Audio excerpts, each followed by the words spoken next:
And welcome to At Issue. My name is H. Wayne Wilson, and we're pleased that you are joining us for a discussion about the city of Peoria, its budget, and a little bit of its history coming up in the next half hour with the city manager of the city of Peoria, and Patrick Urick is here. Thank you, as always, for joining us, Patrick. Thank you for having me. And before we get into the budget and some other issues, we probably should mention that Mayor Jim Ardis is not here. He typically would join us, but he is... The mayor is currently in Friedrichshafen, Germany with the Friends of Friedrichshafen group. They have taken a trip over to celebrate our relationship with Friedrichshafen. So he is with the group and heading up the delegation that is there today. Doing Sister City duties. Sister Cities duties, yes. Let's start with budget. It seems that we always talk budget. This week at the Peoria City Council meeting, Director of Finance for the city, Jim Scroggins, reported that tax revenues were about 98% of what had been projected, on a par with a year ago for the first 6 months, but below expectations. The good news was expenses are also less than anticipated. What's your take on the rest of the next 6 months? Well, my take on the next 6 months are going to be we're going to continue to spend to our plan. I'm a little concerned about some of our revenue streams and where they're coming in. We are very reliant on sales taxes as a city. Much of the revenue base for our general fund is based on not only our state share of the sales tax, but our home rule portion of the sales tax as well. So that's an elastic revenue stream that really, it grows when times are good and it contracts when times are bad. And it's really a reflection of the strength of our local economy. And I think that right now we're keeping a very close eye on that to see how that's going to act over the next 6 months and then really what the future brings. There's been a lot of turmoil in our economy locally and a lot of change over the last couple of months. And with that, we're just very concerned about what the future is going to hold. You bring up a couple of points that I want to address. First, we need an explanation for the audience's benefit. There's the city's portion of that every community gets Correct. From the state, and that's 1%? That's 1% on every good that is purchased inside the city of Peoria. But then there's a home rule tax. Correct. And that's part of the sales tax. That is part of the sales tax as well, and we raised that beginning July 1st of this year, 1/4% last year as part of the budget process. So we have not seen that increased sales tax revenue coming in yet. There's a lag between when people purchase goods in September, for example, right now, and when we'll actually see that, because the money has to get remitted to the state by the retailers. Once it's collected by the state then calculates how much needs to be dispersed, and then they disperse it out. So we won't actually see the September revenues coming into the city until probably December. So there's about a 90-day lag or so for those revenues coming in. So you have an issue with the state in that the state, and not just Peoria, but many communities, the personal property replacement tax, Yes. They gave too much money to the city of Peoria. Is that taken care of? How are you taking care of that in terms of paying back to the state? So the personal property replacement tax, which is the tax that was instituted in the 70s that replaced the personal property tax. We used to have a tax on personal property, all of the things that you owned, you were taxed on that. They replaced it with a corporate income tax. And that, the state, over the last couple of years, realized that they were overpaying municipalities throughout Illinois, and counties and school districts, everyone that receives that tax. So they've recalculated what that should be. We've already booked that in our audit from last year as a loss, so that we've tried to capture that at least on paper. But from a cash flow perspective, it means that we're going to see less money coming in the rest of 2016. And then on into 2017. That impact is about $800,000 is what the state has calculated that they overpaid the city of Peoria. So we'll see that number is going to get pulled back. But the kind of the double whammy with that is that everyone, I think, calculated their personal property replacement tax revenues based upon where we were. And now they're saying that number's even lower because of this miscalculation. So that's going to have an impact. We think from a budgetary standpoint going into 2017, That should be somewhere in the area of about $500,000 less than we'll bring in than we did this year. Let's stay with taxes for a while. On the November 8th ballot, there are 3 referenda. Yes. 2 of them are binding, one's advisory. The 2 binding ones are for a half-cent sales increase for the schools in all of Peoria County. The other is for a quarter-cent increase for roads. That would add 0.75% to what some people say is a growing sales tax that maybe is as high as it needs to go.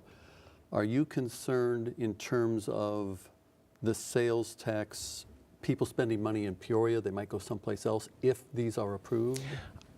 I'm somewhat concerned. I recognize first and foremost that the schools throughout Peoria County have capital needs that they need to address, and that the county roads throughout the county, having worked at the county for 10 years, I can definitely understand the needs that they have from an infrastructure standpoint. This is a mechanism that the General Assembly has given both school districts and counties as an option for the voters to decide how they want to increase revenues. The difficulty for us is that going to change consumer behavior? Are people going to go across the river, for example, to go buy goods in East Peoria?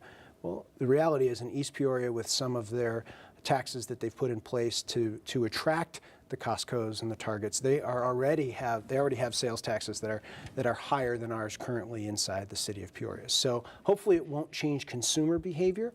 But in my mind, what it really calls to is the need for reform of our sales tax system. We have a very narrow sales tax base that's really only focused on consumer goods and services. The State Commission on Government Forecasting and Accountability several years ago did a study on service taxes, and they said that Illinois is one of the states in the nation that has the fewest amount of services that we tax. And if there was an opportunity to expand the sales tax base, you could actually lower the sales tax rate and collect more revenue. So hopefully sometime the General Assembly will take that up and they'll be able to look at how they can expand the base and actually lower the rate. In looking at the Tax Foundation publishes a lot of studies on per capita taxes and what people are generating, and by state. And if you look at Illinois, we're about the 5th largest state in the country, but our per capita sales tax rate is smaller than all of our peers, all the states around us. So when you look at that, that's something that really, if the state is looking for one way that they could possibly change the revenue system and be keeping up with the times, because we've moved towards more of a service economy than we have a traditional manufacturing economy, this is one area that they could look at. Let's stay on taxes for Sure. at least one more topic, and that is EAV, Equalized Assessed Valuation.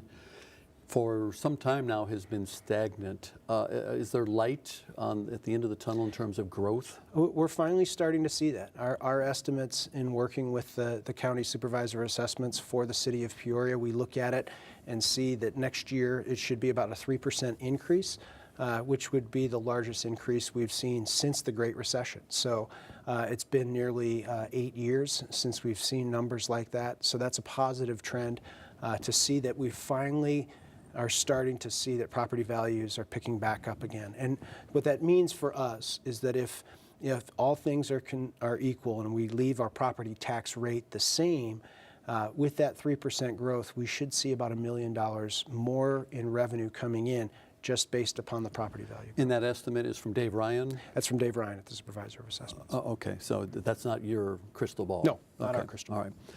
So if it generates $1 million extra, what might that be spent on, or are you just going to say, it's going to go to pensions? Well, it primarily goes to pensions. In this year's budget that the council adopted last fall, we only have $170,000 of property taxes in the general fund. Almost all of the property tax revenue is now either going to roads, where the council just recently increased some funding for roads, or pensions. So those are where the lion's share of the costs. And we have property taxes that are going for the library as well. But the lion's share of our property taxes right now are going towards pensions. Our pension growth rate over the last the last 10 years has been growing at a rate that's almost 4 times greater than the rate of inflation. So you're really looking at 8% growth in pension costs every year when you've had 2% inflationary growth. So we've shifted more of our current property taxes into covering our pension costs because we have to. We owe it to our police officers, our firefighters, and our public employees to make sure that we're funding the pensions and the obligations that we have. But that has an impact then on the general fund budget and what we can do from a resource standpoint.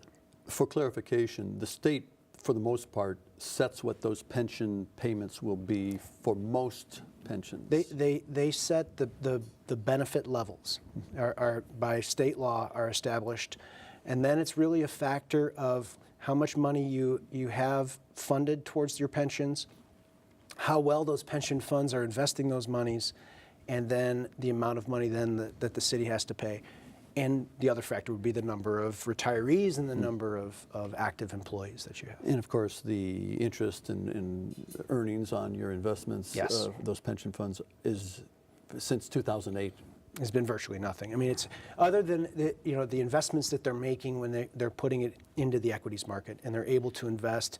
By law, our police and fire pension funds can invest 65% of the funds can go into the equities market, and they do. The rest then go into bonds and or they can have it in a money market fund. But most of that really doesn't generate a lot of interest right now. I want to talk about roads in just a minute, but first, let's talk about fire and police in that, 2 months ago, the City Council approved a policy whereby you would increase the number of minorities, both in the police department and in the fire department, so that by 2025, 40% of both the fire and the police department would be represented with minorities, including women, Yes. Hispanics, African Americans. We are taking a very aggressive approach towards trying to change the composition of the workforce of our police and fire department to reflect the community that they serve. And I think that one of the things that we're really trying to do is be very aggressive in terms of reaching out to the African American community, to the Asian community, to the Hispanic community, and saying that we have opportunities for you here. This is a great employment opportunity. And we're focusing that efforts. We've created a cadet program where we can hire. One of the challenges that we have as we've looked at this is we have a challenge from the time someone is 18 until they're 21. You can't become a police officer or a firefighter when you're 18. So you may be out of high school and you may be going to college, but or you may be going to community college and you want to become a police officer or a firefighter, but you can't because you're not old enough. So the cadet program is trying to build that bridge in order to allow us to hire a minority or a young man or woman that's interested in coming into the profession, and then we can bridge that gap for those 3 years. And that's been the problem traditionally, is that the number of applicants, when they open up for applications, looking back, it's largely white and male. It has been largely white and male. One of the challenges that we find, and we started to analyze as people are coming into the system, as they start with the test that you have to take, and then the physical ability test, and then the interview, and we really, for the most part, our minority candidates tend to fall out at a rate that's very similar to our white candidates. So it is a matter of throughput. It is a matter of attracting someone to actually come and apply.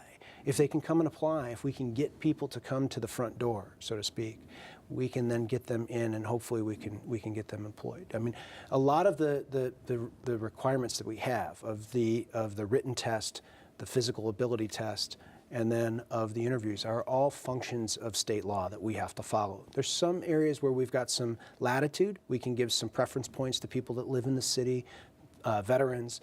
So we do have some opportunities that we can modify that. But for the most part, it's prescribed by state law what we can do.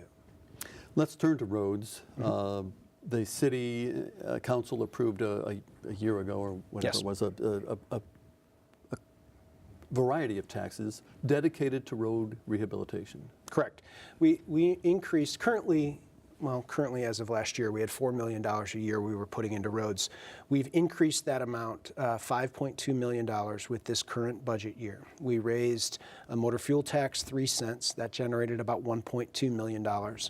We raised $800,000 of hotel taxes. That was a 2% increase on the hotel tax rate.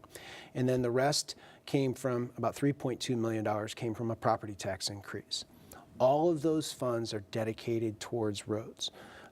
In years past, we could do about 15 miles of residential streets a year, and that would be seal coating, where we would come in and we would put down the trap rock, and then we'd oil the road, and then we'd put the trap rock down, and then you'd do that. And really, that's pavement preservation work. That's designed to literally extend the life of the road. That's not doing any reconstruction work.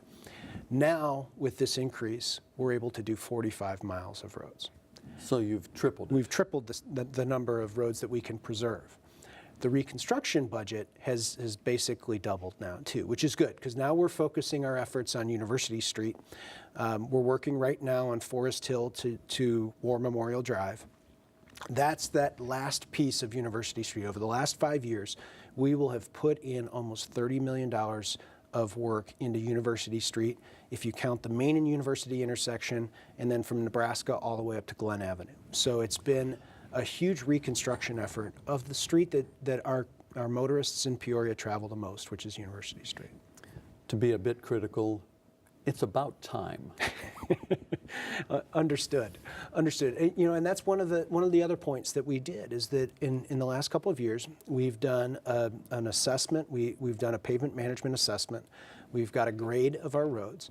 Our residential roads came in at a 70. Our arterial roads came in at a 75. And so we're trying to keep them at those levels. And in order to do that, when we talked to council about it, we told them we need to invest at least $5.2 million a year. In reality, if we want to make headway and move those numbers up, we need to probably put in more revenue towards our roads. But it's a balancing act. It's a balancing act between the affordability that our people that live and pay that tax do, and the ability that we have to get the work done. I want smooth roads, but I don't want to have to pay very much for them. That's usually the sentiment that we see. And Main and University, you mentioned it. Yes. Let's put it to bed. Are you satisfied? Because there are still some grumpy people out there. As a matter of fact, I came off of Interstate 74 to go southbound on University on a Saturday afternoon with a load of sand from a local nursery, and I couldn't get onto University. I sat at that exit ramp of I-74 Saturday afternoon.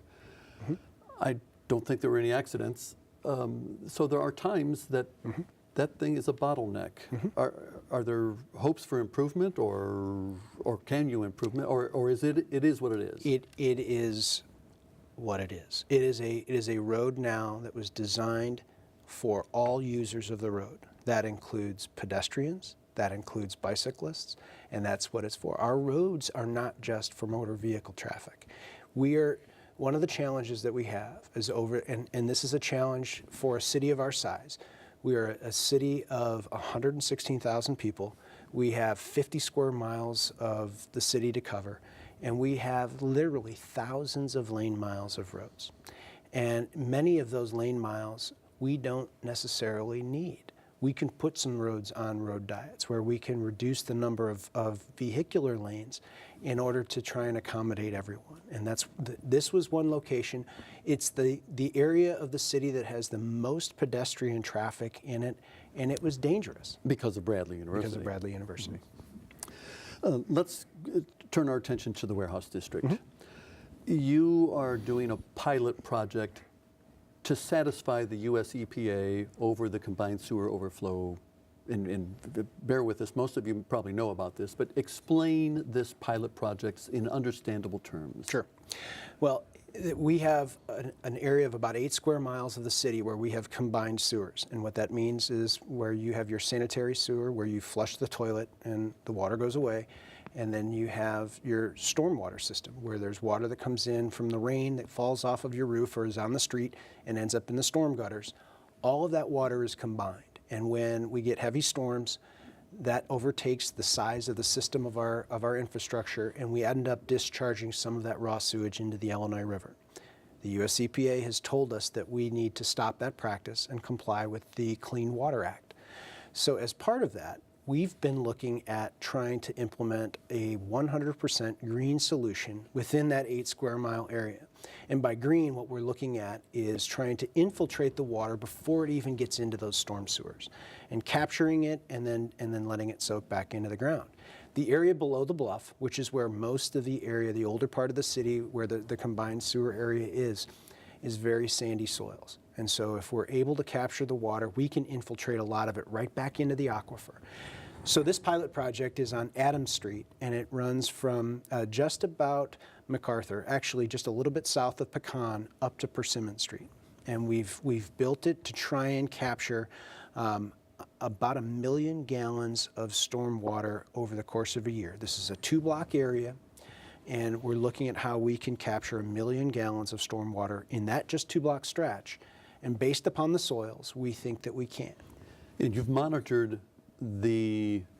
prior to this pilot project, you monitored the water coming through. Yes. And you're going to do that afterward and then submit that to the US EPA? That's correct. And that's part of, this is on a small scale, what we're going to have to do across that entire 8 square mile area if we sign the consent decree with the federal government. So if the US EPA says, yeah, that works, you're going to expand that, as you said, and it's going to cost somewhere in the range of $200 million. But the city's budget for an entire year is $170 million. How are you paying for this? Well, that's the big challenge. This is a federal mandate. This is a requirement of complying with the Clean Water Act. We're not the first city in the country that's had to deal with this, but it's going to mean that our sewer rates are going to be going up. Because the way we're looking at this is much of the capital work that we're going to do, where we're doing like this pilot project on Adams Street, or if we do permeable pavement or changing parking lanes or green alleys throughout the city, that cost, we're going to be looking at issuing bonds and paying for those bonds through sewers and the sewer rates that we have. But then there's a maintenance side of this as well. And as we look to maintain this infrastructure, because if we put in planters and planter boxes and we put in areas for the water to infiltrate, somebody's got to maintain that. So that's where we're going to look at a stormwater utility fee, because there's drainage issues that go beyond the combined sewer area. In fact, most of our drainage issues, and we spend about $2 million a year right now on drainage issues throughout the city. Most of that drainage work is done outside of the combined sewer area. So we need to address issues such as stabilizing creeks and stabilizing stream banks and stabilizing hills and backyard ravines. So all of that has a cost to it. And so what a lot of our peers have done, Bloomington Normal, Morton, Eureka, is they've implemented a stormwater utility fee. And it's based on the amount of impervious surface, hard surface that you have on your property. Your roof. And your roof, your driveway, yep. and then the fee is based on that. And then you pay a portion of that or you pay that fee to cover those costs. But we won't know how much that is until you find out if the US EPA says yes. Correct. We don't plan on implementing that until we have a signed consent decree with the federal government. Could you give us a brief update on River Trail Apartments? Sure.